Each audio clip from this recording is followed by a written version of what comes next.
What's going on, Jeromes? So the question of who is going to be the Minnesota Vikings starting quarterback on Sunday night against the greasy, grimy Green Bay Packers, as the Vikings can end the Packers' playoff dreams and keep their flickering playoff hopes alive. We don't know. We don't know if it's going to be Nick Mullins, who started the last two games and has had 6 interceptions, or the rookie Jaren Hall, who started against the Falcons before he got concussed and has been talked about very highly by Kevin O'Connell as well as offensive coordinator Wes Phillips, or Josh Dobbs, the Passionate, who we had some great moments together. We also had some really terrible moments together.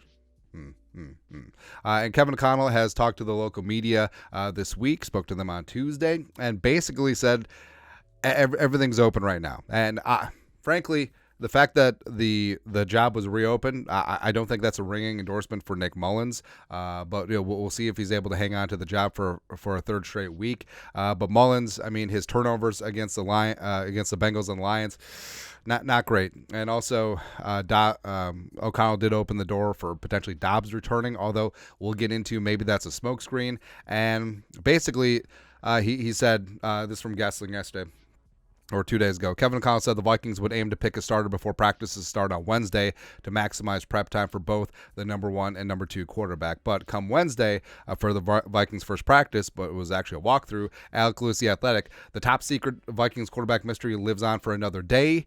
Team is holding a walkthrough, saw both Nick Mullins and Jaren Hall taking snaps from Garrett Bradbury. Now, if we want to go down the Machiavellian rabbit hole, I mean, Kevin O'Connell knows that a certain section of practice, or in this case a walkthrough, is open to the media. So that's what he wanted the media to show. He wanted to show the media and the media to report.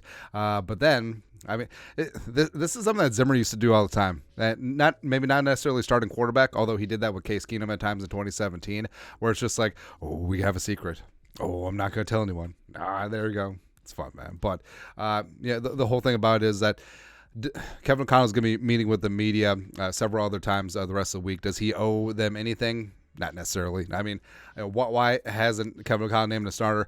Flexing on the local media jackals like, hey, I know who my starting quarterback is going to be. Hey, the guy who's going to start got all the reps after you were kicked out of practice.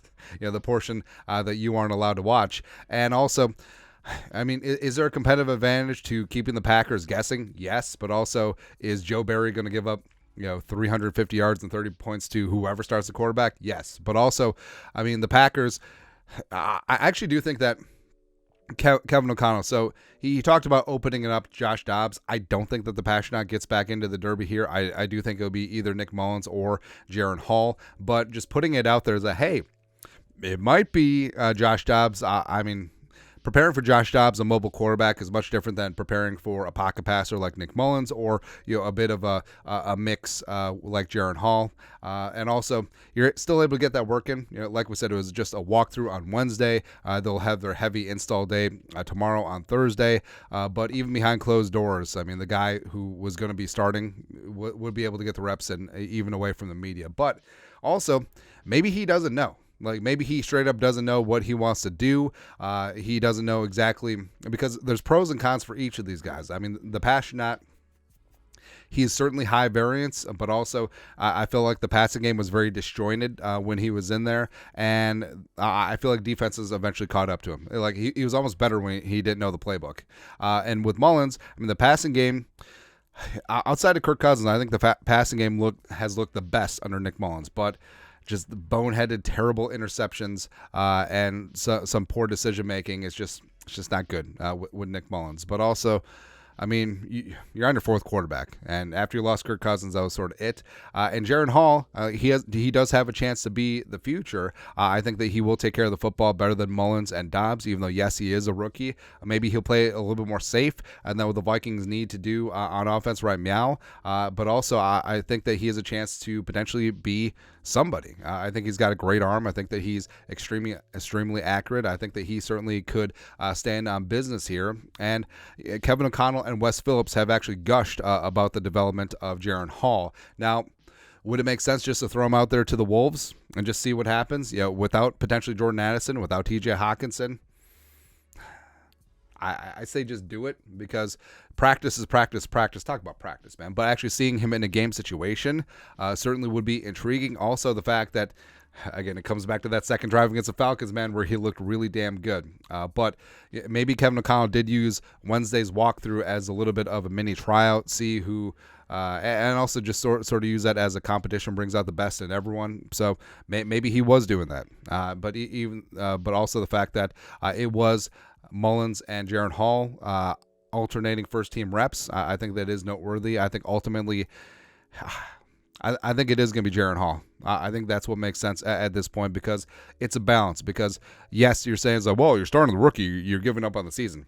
Not particularly, because the one thing that stands out about the Vikings is that when they turn the ball over, when they lose a turnover battle, they lose. When they're equal or they win the turnover battle, they win 17-0 in those games under the 2 years of Kevin O'Connell. So I think that if Jaron Hall simply takes care of the rock and is able to make a couple passes, able to feed Justin Jefferson, that's all the offense needs right now. Where Josh Dobbs and Nick Mullins are certainly high variance, but if Jaron Hall can give you steady returns, give you a little S&P 500 index fund as opposed to penny stocks, yes, I think that's exactly what you're going to do. But again, it's Kevin O'Connell's prerogative.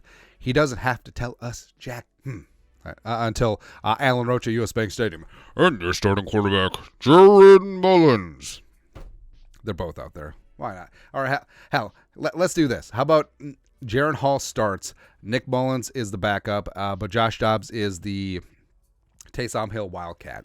Yeah, whatever at this point, man. Treat it like a bowl game. Go ahead. But your thoughts are thoughts. Why hasn't Kevin O'Connell named a starting quarterback as of yet? He still could today. Probably will today. Or here's the whole thing. It could leak out too. I mean, the insiders actually probably know who it is, but it's a balance, because if you go around the coach and they talk to players in practice, some coaches, equipment guys, they got assets all over the place. Where hey, if you go to them and say, hey, who's getting the first team reps, and they say it was Jaron Hall, it was Nick Mullins, and then they leak that and then they run with it, then I feel like the team and the degree of trust with that beat writer or that insider goes down. And that's certainly the balancing act. But I would actually bet dollars to donuts that the beat writers know who it is right now. But we'll find out probably today. Let us know your thoughts and our thoughts in the comment section below. Subscribe for daily Vikings takes. Want to support the work? Put a little something in the Venmo. But till next time, Skol, production value.